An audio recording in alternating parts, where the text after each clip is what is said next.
Perfect. Okay, so welcome everybody for those of you who joined us yesterday. This will be day 2.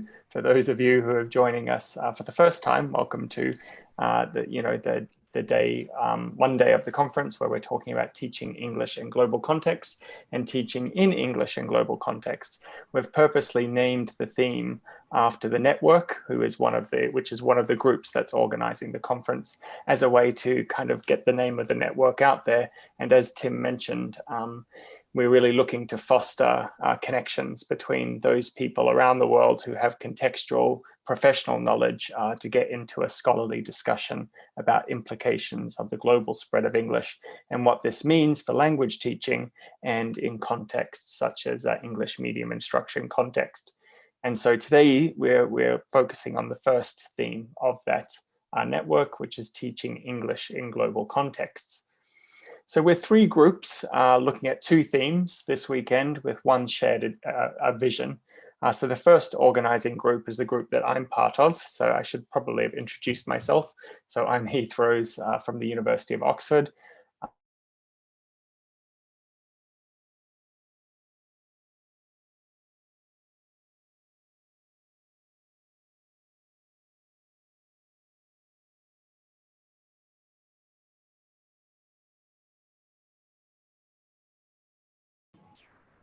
Is that paused for everyone else, or is that just me? Is everyone okay?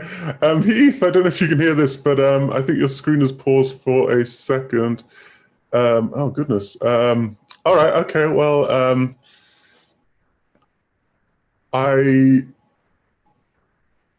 what should I do? We'll wait a second to see if it's come back. Oh, Heath just completely disappeared. All right, well, I can tell you a little bit about the Oxford Research Group and the Glasgow Research Group. I know. I'll try. Okay, so the research group in Oxford has been up and running for a few years, and that's more focused on English as a medium of instruction. And yeah, and I think Nicola has started this new group on World Englishes and well, on both subjects. So yeah, I think there's a lot kind of going on at the moment to maybe increase the amount of exposure to these 2 things, because I think it's very important for people to know about this stuff. I think English as a medium of instruction is something that kind of just happened, right? And people weren't really thinking about, oh, should we start teaching lots of subjects in English? It just kind of happened. And I think with World Englishes as well, I think this realization that maybe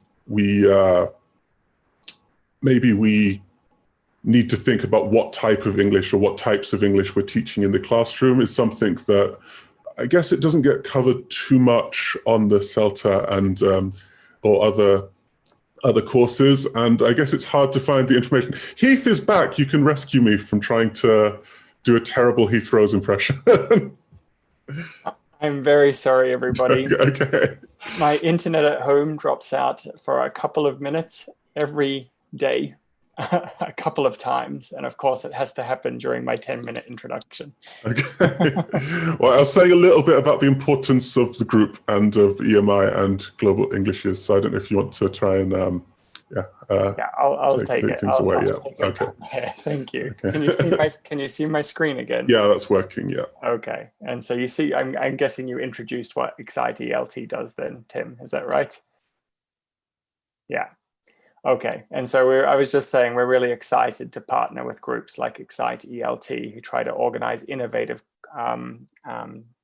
very participant-driven conferences where we get to discuss these research ideas. And I think that's where this third group sits nicely between these 2, because the network, the whole inspiration of the network was to try to get people talking. So professionals talking to researchers, researchers talking to researchers, professionals talking to other professionals to share ideas, to share knowledge, to better practices in Global Englishes and EMI. And so that was the reason that we have these 2 strands for the conference, to look at 2 of the different areas of focus of that network. So just to introduce the topic of today, So we'll be talking about global Englishes. And so global Englishes, Nicola Galloway and I use as an umbrella term to incorporate the work of world Englishes, also English as a lingua franca, and English as an international language. And so perhaps different speakers will use different terminology depending on what they're focusing on. But it's important to know a lot of these areas have shared endeavors. And we often discuss these under the umbrella term of global Englishes, particularly looking at the teaching implications of all three. And so Kirkpatrick said the global spread of English has had implications for language learning goals, for language teachers, and for the curriculum. Matsuda and Friedrich say the linguistic, cultural, and functional diversity associated with English today challenges some of the fundamental assumptions of English language teaching and requires that we revisit our pedagogical practices. And so today the focus is very much on implications for language teaching. And once again, we see a number of different labels being used that capture different kind of global approaches to language teaching. So some in TESOL, a popular term is teaching English as an international language. Nicola Galloway and I have often referred to global English as language teaching, or global English as for language teaching sometimes. Others will talk about world English as informed pedagogy or AlphaWare pedagogy. And so while there might be subtle differences in the research that these scholars draw upon, I think the kind of shared endeavor of all of these share more similarities than differences. And so you'll often see some scholars might use these terms interchangeably, depending on the audience that they're speaking to. So without further ado, I would like to introduce the first speaker. So Anuchaya Mantakanthiwong works at the Faculty of Liberal Arts at Madihon University in Thailand. She did her DPhil in education at the University of Oxford on the topic of teachers' cognition and the incorporation of global Englishes to pedagogical practices. She is also co-author of the 2020 book, Global TESOL for the 21st Century, Teaching English in a Changing World. Her research explores the role of teachers as agents of change in the TESOL curricula. And also Anya successfully defended her doctoral dissertation on Friday. So this is very exciting, her first foray post-PhD to presenting her work. So please welcome Anya.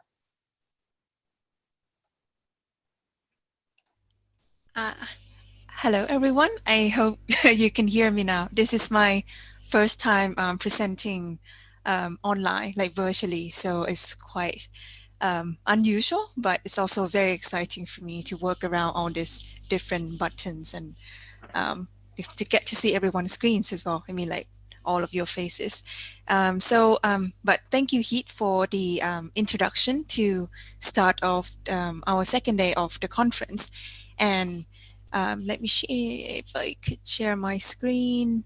Let's see.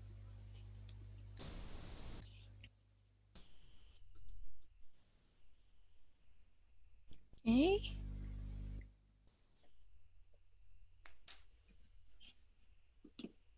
All right. Can everyone see the screen? All right. Yeah. Looks good. Okay. Yeah. Very nice. Okay. So the title of my talk today is the EFL Teachers' Cognition of English as a Global Language, with a specific focus on the question below, as you can see. What does it mean to be a globally informed English language teacher?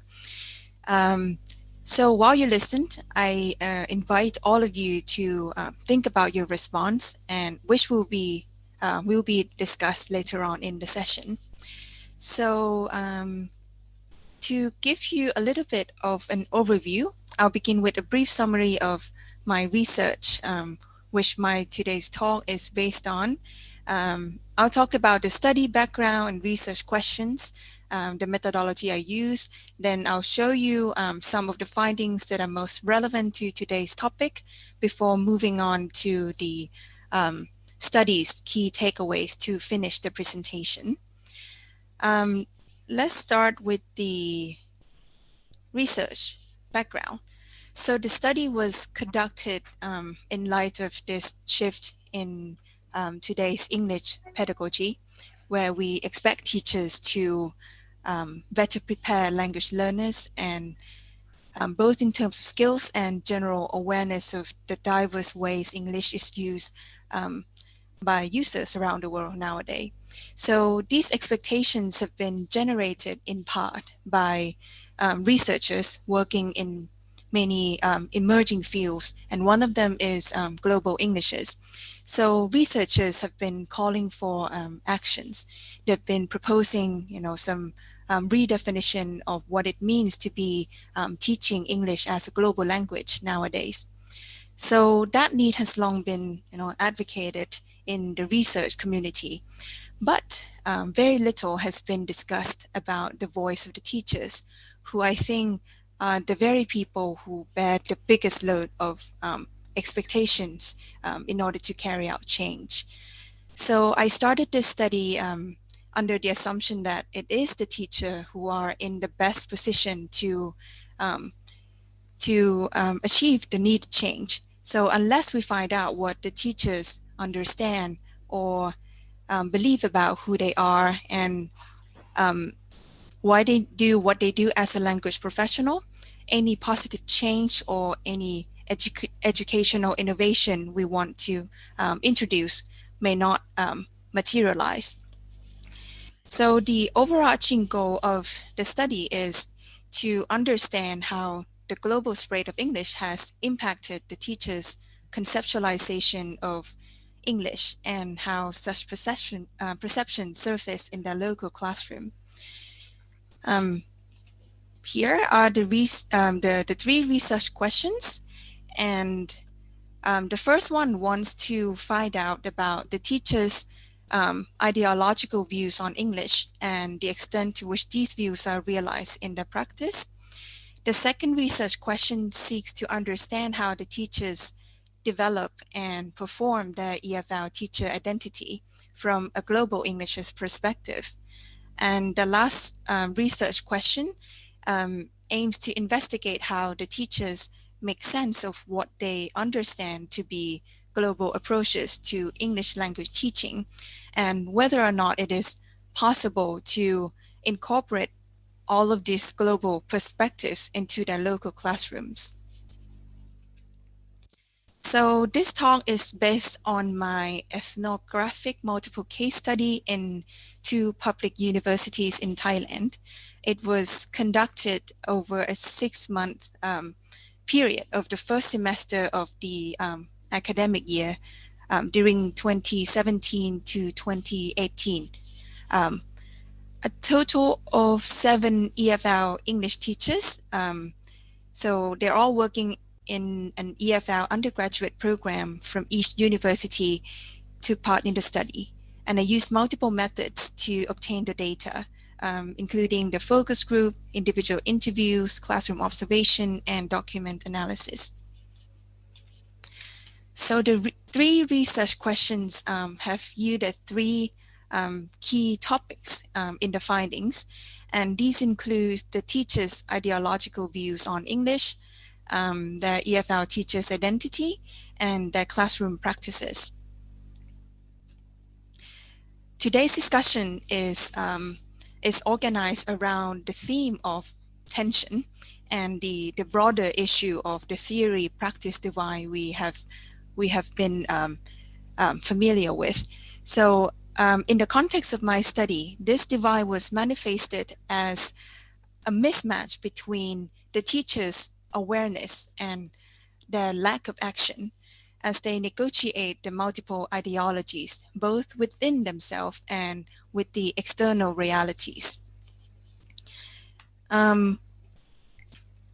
So we have seen more and more literature in EFL context reporting that global English's innovation can heighten awareness of how English is used nowadays among the students and the teachers. So raising awareness has long been advocated. Well, it's good. You need to raise awareness of both the students and the teachers. But this is under the assumption that lack of global English's teaching in action is most likely due to the fact that the teachers are not aware of this. However, the findings suggested that changing awareness does not guarantee change in what the teachers see and do. So Prim, one of the teachers participants, said, "Are we aware? Yes, we are. But can we talk about the importance of knowing about Asian Englishes or other varieties when they ask us what is good for? When the students still have not yet mastered the lesson they're supposed to know, how can we be sure that what we teach will ever be of use to the students? We will ever be confident enough to say that the students will see the value of those varieties in real-life application?" So the implied message here is that campaigns intended to raise awareness in many teacher education programs are perhaps not as effective that we as much as we have thought. So why is it that this global English's language teaching is only conceptually attractive, but less likely to be taken up in action? So to answer this question, I look at the two types of tension the teachers encounter on their professional journey. So first, the internal tension happens when the teachers experience this conflict or dissonance between who they are now and who they would like to be. So as the teachers learn to become a teacher, they develop different, belief system. And this process involves gaining, various resources like knowledge, like some skills or like values. So in order to gain access into the target communities of practice, and in this case, it is to become a legitimate member of the TESOL community. So for teachers in my study, the commonly shared ideological standpoint is underpinned by the standard language ideology. The teachers, for example, perceive English as a property owned by the native speakers. They also believe that speaking standard English means speaking British or American English, or if you speak standard English, you need to process the language in English. And as they travel from being the learners of English, getting all of these ideas and knowledge and skills, to being the teachers of one, to be teachers of English, they constantly have to deal with the tension to reclaim this sense of legitimacy. So the study also found that the teacher's cognition is dynamic. So it's shifting. You can see you have like two sides, that they're shifting between the different ideological positions along this traditional or global continuum.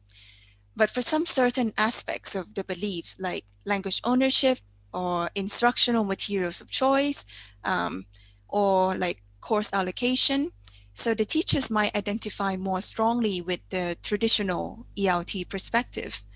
For some other aspects of beliefs, such as L1 used in the classroom or the goal of teaching or learning, the teachers might be inclined towards a more global perspective.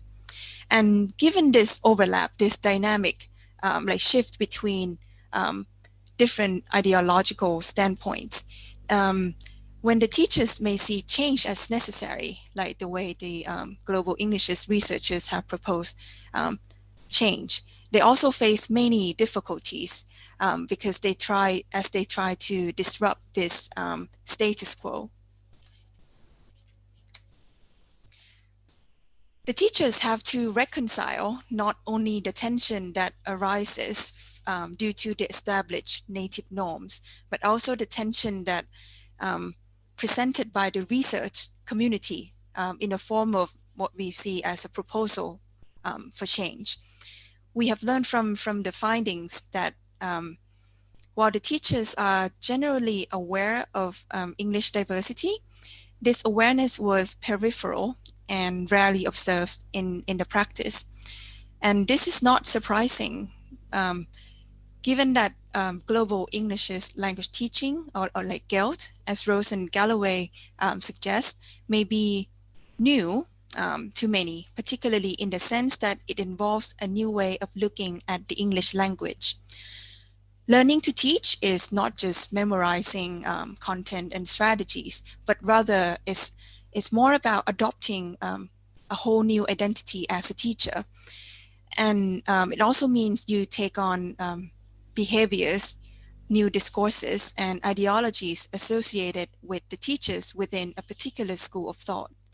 So when researchers made proposal that, well, teachers, you need to rethink the way you talk about language, the way you teach the language, they were not merely just proposing that the teachers try out a new teaching method, like, hey, try this.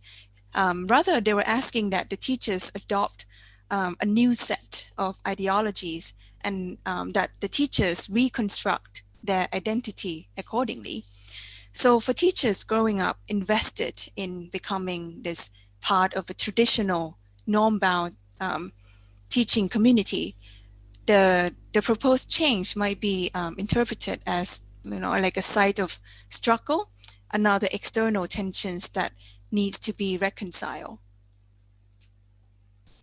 And these emerging tensions with the new proposal is usually characterized by the teacher's lack of deep conceptual understanding of what it means and why it matters to adopt global approaches into their practice. So the clearest manifestation of this is in the conceptual mismatch between the teacher's understandings and the researcher's perspectives of what qualities contribute ideal globally informed English language teachers. According to the Adapted Global English Language Teaching Framework, or GELT framework, ideal globally informed teachers are defined as the teachers who are, well, first, qualified and competent. They also need to come with a multilingual repertoire and the ability to provide authentic ELF setting for each class regardless of their perceived native status. From the viewpoints of the teachers in the current study, however, globally informed teacher role models are described as someone who are highly proficient users of English, especially standard varieties. They need to be someone who are highly knowledgeable in world Englishes. Lastly, they need to be capable of imparting such knowledge to learners. So let's look at some examples. So from Devin, so Devin is also one of the teacher participants. So from his point of view, for example, when the teachers decided to try like experimenting with some global English idea, they might lack confidence and enough expertise to teach non-standard English like Cockney English or Bristolian accent, as we ourselves have little exposure to non-standard varieties. And even when the teachers are both aware and capable, Prim pointed out that we are neither proficient nor qualified enough to dare bringing up this topic, let alone teach the students, because we are neither big names nor established experts on the topics. So perceiving their current EFL teacher self as lacking the essential qualities or qualifications, like I'm not a prominent public figures in the field, I don't have any extensive knowledge about different forms and usage of different varieties apart from, a few varieties like British or American English.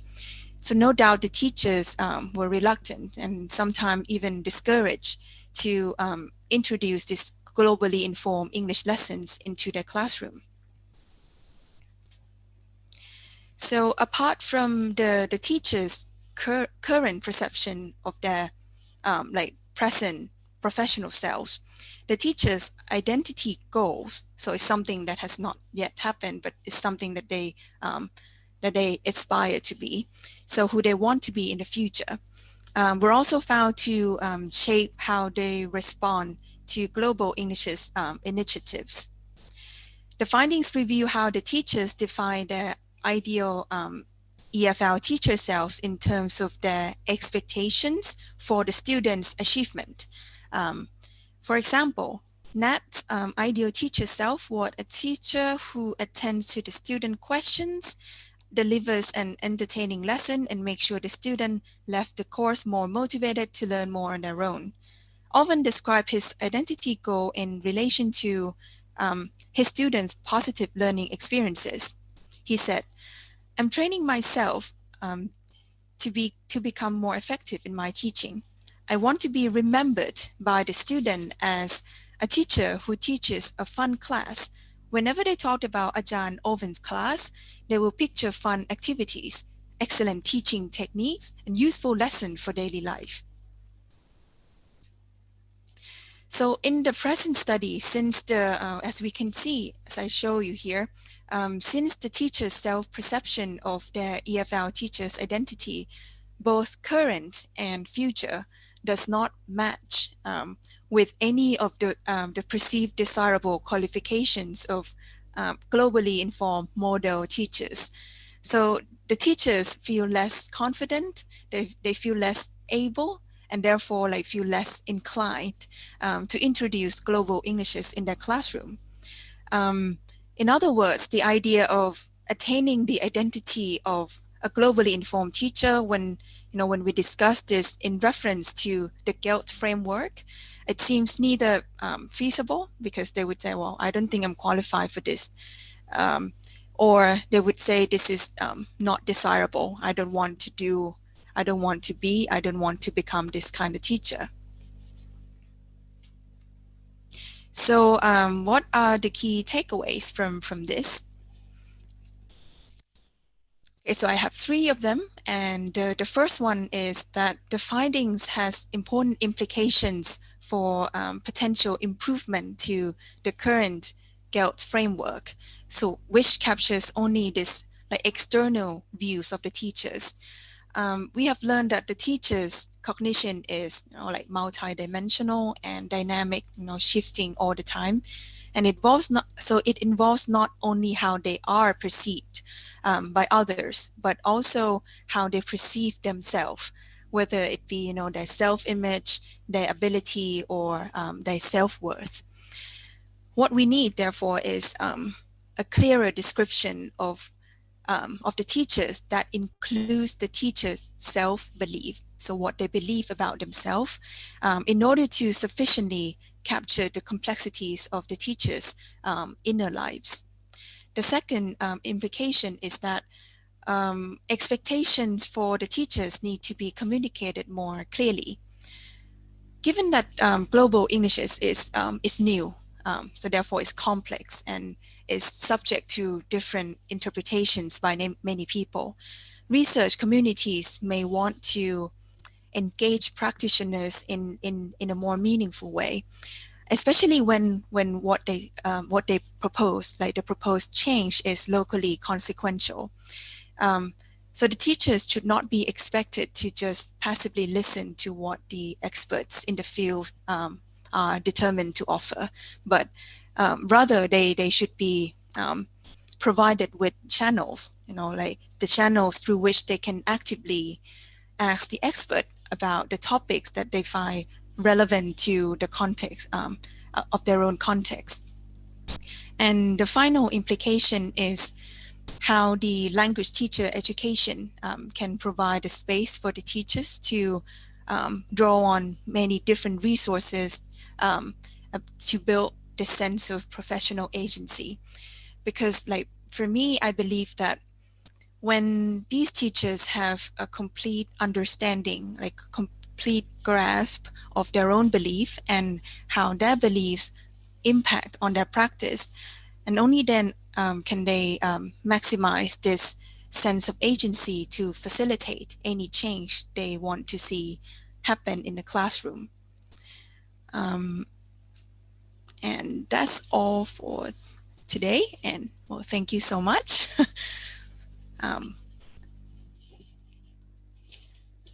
Okay, thank you. Sharing.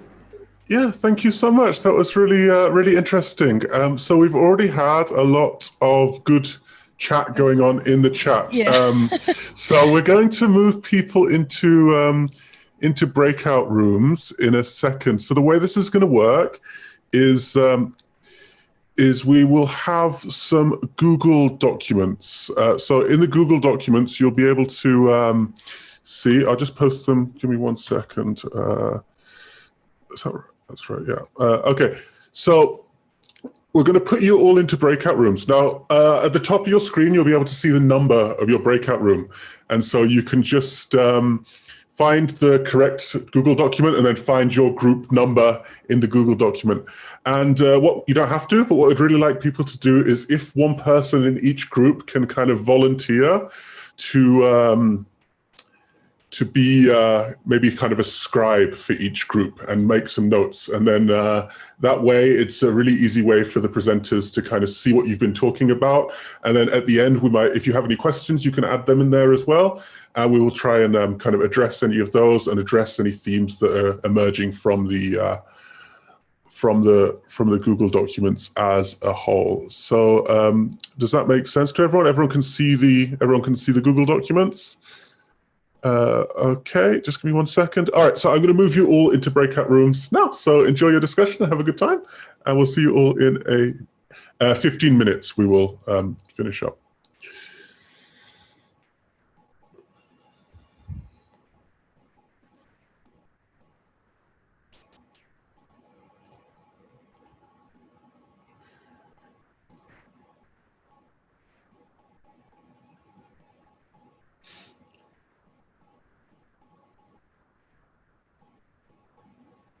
Hi, are you guys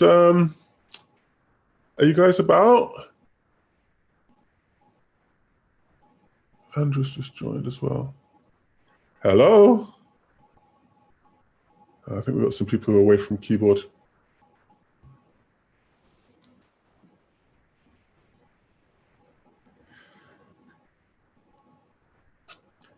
Hi, Andrew, have you just joined? Yes, sorry I'm late. Oh, no, it's okay. So we've just moved everyone to breakout rooms. So they have some discussion questions. So I will move you to I'll move you to a breakout room in a second. They'll know what's going on. There'll be links to a Google document, and we'll just have some discussion questions. But I don't think none of the questions are really anything that you wouldn't be able to answer without having So yeah. Is that like a presentation bit a bit later? There will be a second. I don't think I'm going to be able to join in the discussion right now. Sorry. Okay, yeah, maybe on the hour. Okay. Yeah, we'll probably around then we'll be starting the next presentation. So right. Okay. I'm going to dive in for that if you don't mind. Okay. Yeah. No stress. All right. Catch you in about 20 minutes. Bye.